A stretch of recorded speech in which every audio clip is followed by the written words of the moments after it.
ये क्लास में हमने आप लोगों को कार्बोहाइड्रेट के बारे में पूरा बताया, सारी चीज़ें आपको हमने कार्बोहाइड्रेट की ब्रीफ की। उसका कार्बोहाइड्रेट किसे कहते हैं, क्या होता है, मोनोसेकेराइड, डाइसेकेराइड, पॉलीसेकेराइड, इनका क्लासिफिकेशन पूरा आपको बताया, इनकी संरचना पूरी आपको बताई, प्राप्ति के स्रोत आपको बताए और आरडीए भी आपको पूरा हमने बताया। अब नेक्स्ट जो हमारा चैप्टर स्टार्ट होगा वो हमारा है प्रोटीन। प्रोटीन क्या होता है?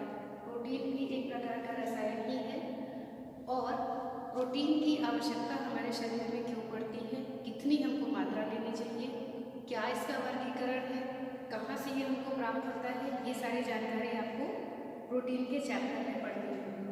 तो सबसे पहले ये हम जान लें कि प्रोटीन क्या होता है, कहाँ से ये शब्द निकल करके आया।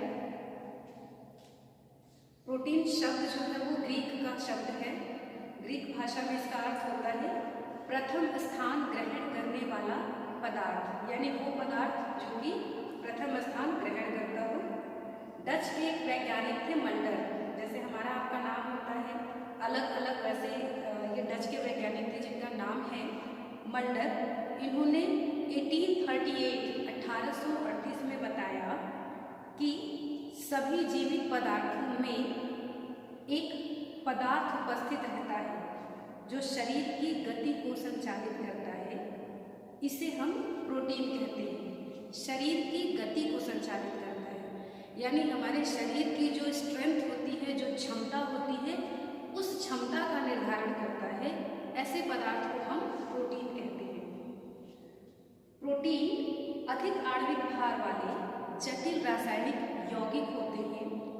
ये जीवधारियों में उनके मुख्य घटक के रूप में पाए जाते हैं, यानी जो हमारे 6 प्रकार के आवश्यक पौष्टिक तत्व हैं, उन पौष्टिक तत्वों में एक इम्पॉर्टेंट तत्व, इम्पॉर्टेंट एलिमेंट या इम्पॉर्टेंट न्यूट्रिएंट हमारा प्रोटीन भी होता है, जो हमारे शरीर का मुख्य घटक होता है।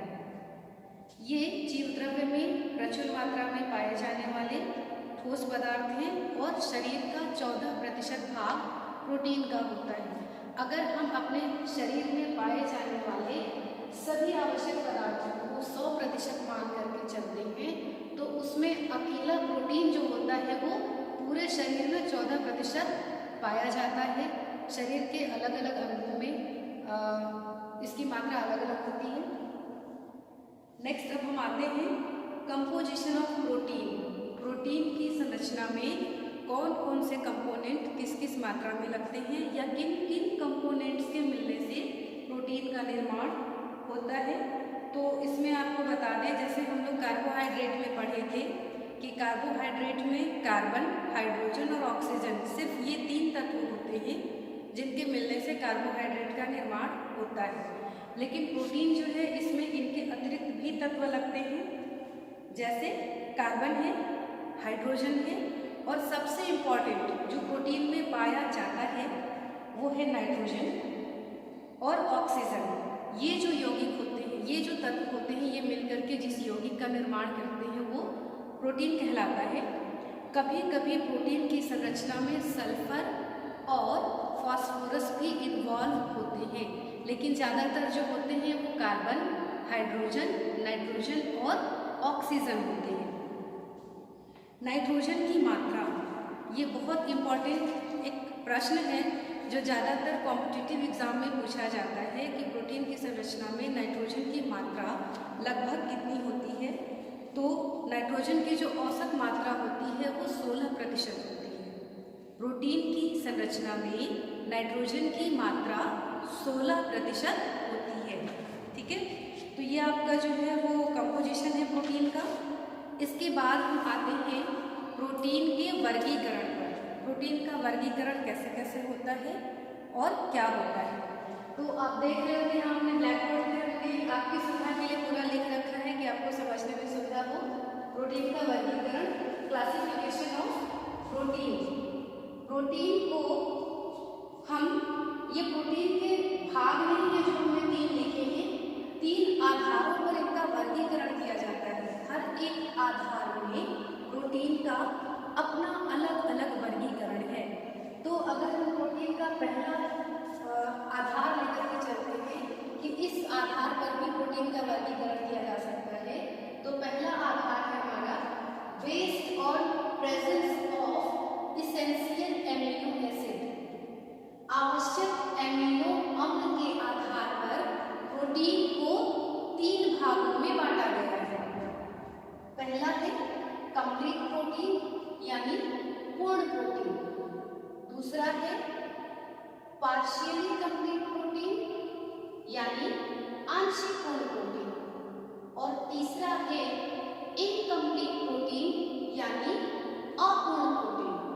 तो अगर एमिनो एसिड के आधार पर हम प्रोटीन का वर्गीकरण करते हैं तो ये प्रोटीन हमारे 3 प्रकार के हो जाते हैं, कंप्लीट, पार्शियल कंप्लीट, इनकम्प्लीट यानी पूर्ण, आंशिक पूर्ण और अपूर्ण। इनके आधार पर हम प्रोटीन का अध्ययन करते हैं।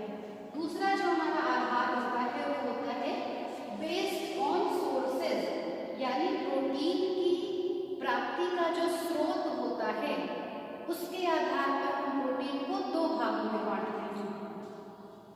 पहला भाग हमारा होता है एनिमल किंगडम यानी जंतु जगत, और दूसरा होता है वेजिटेबल किंगडम यानी वनस्पति जगत। अर्थात जिस प्रोटीन की प्राप्ति हमको जंतु जगत से होती है या एनिमल किंगडम से होती है उसे हम जंतु प्रोटीन कहते हैं। जैसे पशु पक्षियों के मांस के द्वारा, पक्षियों के अंडे से प्राप्त प्रोटीन और गाय के दूध से प्राप्त प्रोटीन, वो भी हमारा जंतु जगत का प्रोटीन ही कहलाता है।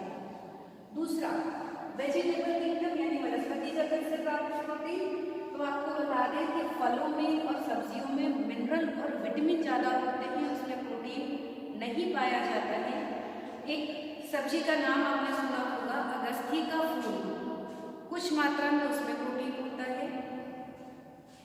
घुलनशील प्रोटीन कुछ मात्रा में सहजन में पाया जाता है। इसके अतिरिक्त अगर आप जाएंगे वेजिटेबल किंगडम में तो आपको मिलेगा सोयाबीन में प्रोटीन। सोयाबीन में सबसे ज़्यादा मात्रा में प्रोटीन पाया जाता है, यानी वनस्पति जगत से संबंधित जिस किसी भी पदार्थ से प्रोटीन की प्राप्ति हमें होती है उसे हम वनस्पति प्रोटीन कहते हैं। तीसरा प्रकार, तीसरा जो हमारा बेस होता है प्रोटीन की क्लासिफिकेशन का वो होता है बेस्ड ऑन केमिकल रिएक्शन, यानी रासायनिक अभिक्रियाओं के द्वारा जो प्रोटीन हमें प्राप्त होती है उसे हम बोलते हैं रासायनिक अभिक्रियाओं के आधार पर वर्गीकरण। रासायनिक अभिक्रियाओं के होने के बाद जो प्रोटीन की प्राप्ति होती है वो 3 प्रकार का प्रोटीन हमारा होता है। पहला है सिंपल प्रोटीन जिसे हम बोलते हैं साधारण प्रोटीन।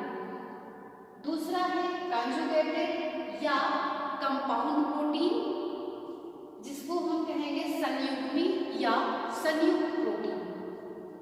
तीसरा है डिराइव्ड प्रोटीन जिसको हम बोलते हैं व्युत्पन्न प्रोटीन। तो ये 3 प्रकार के आधार पर प्रोटीन का वर्गीकरण किया गया है, जिसका पूरा विस्तृत आपके सामने रख दिया गया है। ये क्लासिफिकेशन है, ये 3 आधार हैं। इन आधार पे हर एक आधार में 2 प्रकार या 3 प्रकार से प्रोटीन का वर्गीकरण किया गया है। एग्जाम में ज़्यादातर ऐसे पूछता है कि प्रोटीन का वर्गीकरण करिए, या प्रोटीन की प्राप्ति के स्रोत क्या होते हैं, या प्रोटीन के बारे में आप क्या जानते हैं। बहुत सारे ऐसे प्रश्न आते हैं लिखने के लिए।